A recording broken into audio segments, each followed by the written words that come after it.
আমি মনে করি যে সেনাবাহিনীর এই সিদ্ধান্ত খুবই খুবই সময় উপযোগী।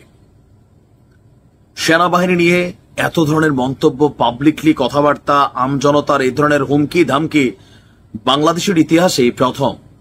যেহেতু পরিস্থিতিটা একটু বিরূপ, আর যিনি সেনাপ্রধান আছেন কাকতালীয়ভাবে তিনি শেখ হাসিনার আত্মীয় ছিলেন, আর এই বিষয়টাকে ব্যবহার করে মোটামুটি সেনাপ্রধানকে নিয়ে যতটুকু কথা আমরা আসলে সবাই বলছি, যাদের ধরেন সেনাপ্রধানের একটা জুতা পরিষ্কার করারও যোগ্যতা নাই, সেখানে আমরা কমেন্ট করছি একদম ক্যান্টনমেন্ট উড়াই দেবো, এই কর্ম সেই কর্ম, জেনারেল ওয়াকার এই কর্ম। ভাই এগুলা আসলে আপনি ভাবেন যে আপনার জায়গা থেকে মানে আর্মির একটা সিপাহী হওয়া আপনার দ্বারা সম্ভব কিনা, যাদেরকে নিয়ে কথা বলছেন।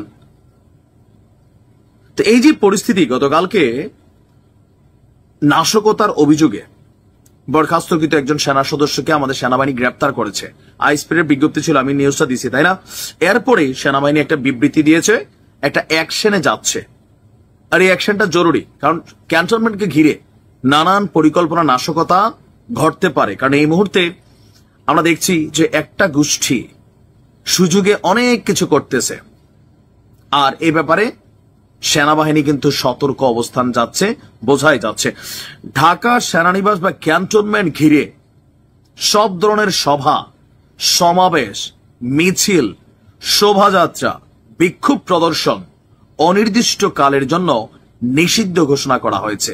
আবারও বলছি, সভা, সমাবেশ, মিছিল, শোভাযাত্রা, বিক্ষোভ এগুলা অনির্দিষ্টকালের জন্য নিষিদ্ধ। আর আজকে থেকে এই নিষেধাজ্ঞা কার্যকর করা হবে বলে জানিয়েছে আইএসপিআর। আপনার আইএসপির বিজ্ঞপ্তিতে বলা হয়েছে, রোববার রাতে পরবর্তী নির্দেশ না দেওয়া পর্যন্ত কচুক্ষেত সড়ক, বিজয় সরণি হতে প্রধান উপদেষ্টার কার্যালয় হয়ে বীরশ্রেষ্ঠ শহীদ জাহাঙ্গীর গেট সংলগ্ন এলাকা, বিএফ শাহিন কলেজ হতে মহাখালী ফ্লাইওভার সংলগ্ন এলাকা, সৈনিক ক্লাব মোড়, ভাসানটেক, মাটিকাটা, ইসিবি চত্বর এবং তৎসংলগ্ন এলাকায় সকল প্রকার সভা, সমাবেশ, মিছিল, শোভাযাত্রা, বিক্ষোভ প্রদর্শন নিষিদ্ধ করা হলো। তা আমরা একটু প্রশ্ন সেনাবাহিনীর কাছে রাখতে চাই, ধরেন এনসিপি আবার কোনো দাবি নিয়ে রাজপথে নামলে তারা করতে পারবে কিনা? কারণ বাংলাদেশে আমরা দেখছি কারোর জন্য ডান্ডা, কারোর জন্য ঠান্ডা।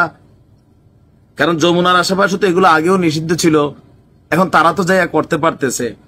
এগুলো আপনারা আবার একটু মাথায় রেখেন, কারণ আমরা মনে করি সেনাবাহিনী নিরপেক্ষ। সেনাবাহিনী কোনো রাজনৈতিক ফোর্স না, অথবা কোনো রাজনৈতিক ফোর্সের সিদ্ধান্ত মেনে নিতে বাধ্য না। নিলে কি পরিণত হয় 5ই আগস্টের আশেপাশে এগুলো নিশ্চয় অভিজ্ঞতা হয়ে গেছে। যাই হোক, আইএসপিআর বলছে সর্বসাধারণের চলাচল, জনশৃঙ্খলা রক্ষার স্বার্থে এই পদক্ষেপ নেওয়া হয়েছে। আরেকটা বিজ্ঞপ্তি পাঠানো হয়েছে যে নাশকতা ও বিশৃঙ্খল পরিস্থিতি সৃষ্টির অভিযোগে বাংলাদেশ সেনাবাহিনীর বরখাস্তকৃত সৈনিক, আমি গতকালকে যেটা দিছিলাম, নাইমুল ইসলাম এবং তার সহযোগীদের গ্রেপ্তার করেছে আইন শৃঙ্খলা বাহিনীর সদস্যরা। তো সেখানে আজকে কেন এটা রাতারাতি জারি করা হলো? কারণ সেখানে বলা ছিল যে আজকে রবিবার ঢাকা সেনানিবাসের প্রবেশ পথে বিক্ষোভ সমাবেশের নামে বড় ধরনের নাশকতা সৃষ্টির পরিকল্পনা করেছিল এবং বিভিন্ন সোশ্যাল মিডিয়ায় এই সংক্রান্ত বিভিন্ন উস্কানিমূলক প্রচারণাও চালিয়ে আসছিল। এমনকি অনেক বড় বড় যারা ক্যারেক্টার আছেন, অনলাইন কিং, তারাও কিন্তু দেখছি এগুলোর পক্ষেই কথা বলছেন। ব্যক্তিগত কারণ থাকতে পারে, অনেকের অনেক ধরনের কারণ থাকতে পারে। সেনাপ্রধানের সাথে কিন্তু সেনাবাহিনীর সাথে, যেহেতু তিনি এই মুহূর্তে রানিং একজন সেনাপ্রধান, আর ওনার বক্তব্যে আমরা জানি না আর কি, এখন এক একজন এক এক ভাবে, বাট আমাদের কাছে মনে হয় না যে এখানে নেগেটিভিটি কিছু আছে। তবে এই সিদ্ধান্তটা খুবই সুন্দর হয়েছে, কারণ এত লেলাই গেলে আবার সমস্যা। সেনাবাহিনীর প্রতি মানুষের একটা ভয় আছে, সেই ভয়টার অনেকটাই মানুষ কাটাই ফেলছে। আর আমার মনে হয় যে ডক্টর ইউনূসের উচিত, যদি উনি না পারেন তাহলে আপনি স্বরাষ্ট্র পদত্যাগ মন্ত্রী যিনি আছেন, উপদেষ্টা আছেন, তারা পদত্যাগ করাই দেন, নতুন কাউরে দেন। কিন্তু সেনাবাহিনীকে আপনি আনলিমিটেড টাইমের জন্য, এই যে 9 মাস টানা মার্কেটে আছে, বাহিরে আছে, সেনাবাহিনী পাবলিকলি মিশতে মিশতে পাবলিকের সামনে ওজন নষ্ট হয়ে যাবে। এটাই বাস্তবতা। সেনাবাহিনী রিজার্ভ ফোর্স হিসেবে কাজ করে, তারা ক্যান্টনমেন্টের ভিতরে থাকবে, তাদের জায়গাতে তাদেরকে পাঠানো উচিত। পুলিশের মাধ্যমে আইন শৃঙ্খলা বাহিনীর উন্নতি করে আপনি রাষ্ট্রকে পরিচালনা করতে হবে। কারণ আপনি তো থাকেন প্রোটেকশনের মধ্যে, আমজনতা এই জিনিসগুলো করতে হবে। নয়তো সেনাবাহিনী সম্পর্কে মানুষের মধ্যে অনেক ধরনের বক্তব্য তৈরি হবে, ঘটনা দুর্ঘটনা ঘটতেও পারে। ভালো থাকুন।